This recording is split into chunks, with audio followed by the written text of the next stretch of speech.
Hi, this is Amy Peikoff, and this is News Sandwich. This is the short kind of format that I do in which I sandwich bad news, of which there's plenty in the world today, between two pieces of good news, make it a little bit more palatable. So let's go ahead and get started. What's the good news for today? Well, if you happen to get your news at a place that isn't controlled by Big Pharma or its cronies, then you may have heard that there's an AP news story going around talking about the low rate of coronavirus infections in Africa.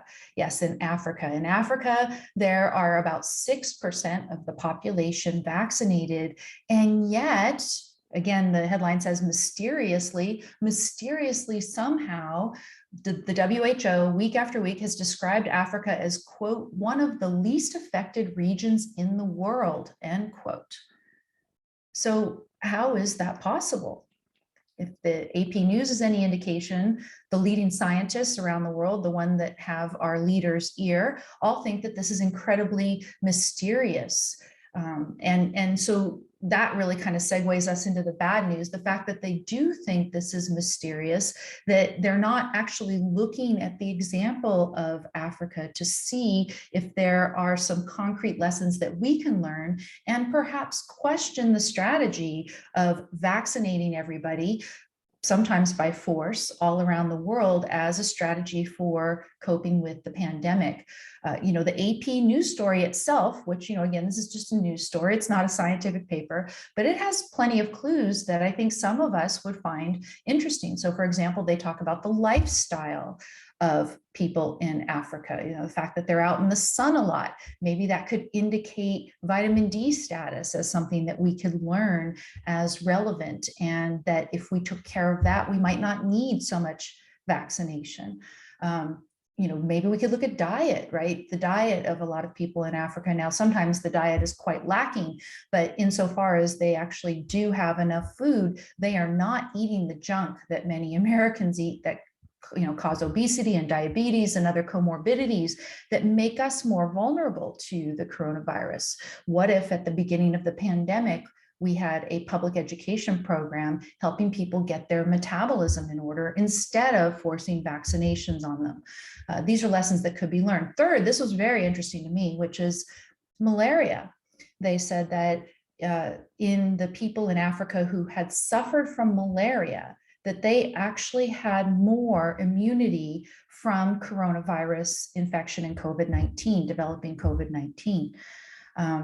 Now, to me, when I think malaria, I also think ivermectin, the I word. We're not allowed to say the I word, supposedly, right? Because Merck told us that ivermectin is not effective in preventing or treating the coronavirus. And yet somehow there's this mysterious overlap between those people who had suffered from malaria and had been relatively immune to COVID-19.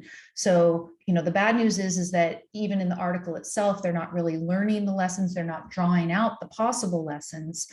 And certainly, moreover, we don't have our leaders, and particularly United States government, taking any advice from this and changing their course in any way whatsoever. So what do we have in terms of this week? New York Times giving us the news about what our government is up to.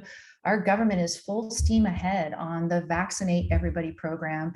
And in fact, on Friday, typical news dump day, on Friday, they have recommended booster shots for many Americans. They're saying everybody 50 and above, which they're using as a proxy for people who have poor health. 50 or above should get boosters, and those who are between 18 and 50 may get boosters. But again, this is your tax dollars paying for more vaccinations, and of course for a program that recommends them, that kind of pushes them on people around the country.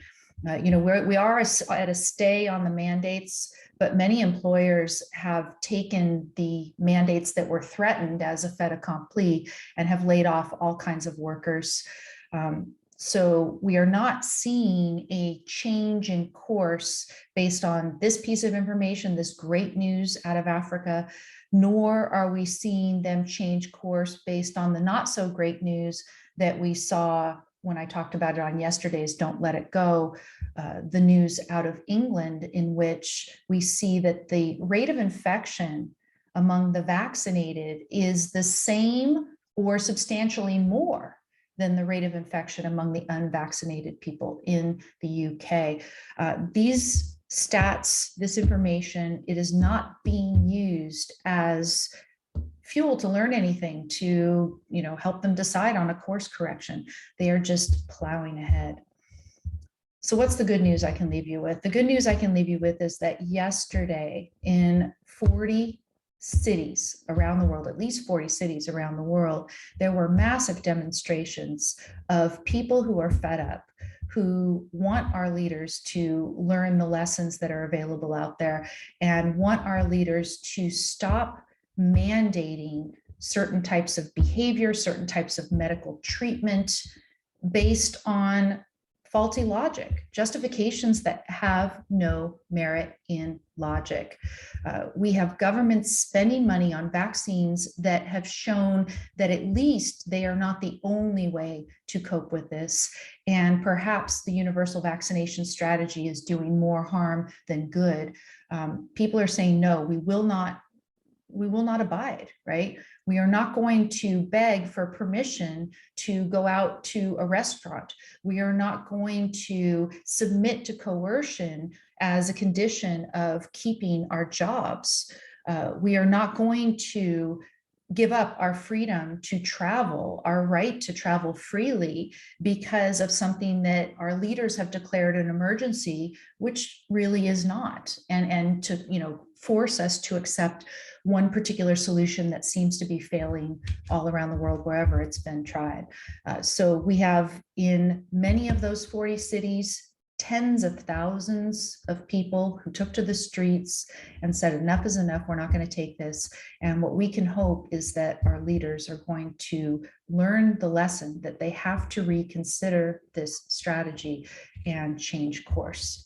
I am more hopeful of this. I'm seeing little bits of signs, again, in that AP story, and then also some of the coverage in the New York Times is starting to raise the question as to whether this universal vaccination strategy, at least, is the thing that can change the course of the pandemic. All signs indicate that it's not.